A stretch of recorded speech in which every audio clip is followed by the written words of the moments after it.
کہ جب لوگ عبادت کر کے مسجد سے رات کو نکلتے ہیں تو میں دروازے بند کر کے مسجد کے بند کرواتا ہوں اور اس کے بعد مسجد بند کر کے اپنے گھر جاتا ہوں۔ یہ جس رات کا ذکر کر رہے ہیں، اس رات میں مسجد کا جو مین دروازہ تھا، میں نے جب اسے بند کروانے کی کوشش کی تو وہ دروازہ بند نہیں ہو سکا۔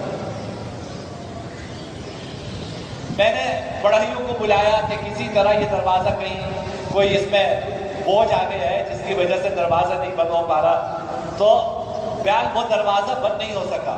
تو میں نے اپنے ساتھیوں سے کہا کہ آج اللہ کی کسی مقدس ہستی کو بیت المقدس آنا ہے، اس لیے دروازہ بند نہیں ہوگا۔ اور کہا کہ جب میں صبح آیا تو میں نے اس دروازے کے برابر میں جو چٹان تھی اس میں نے پتھر میں سوراخ دیکھا جیسے یہاں کسی نے اپنی سواری باندھی۔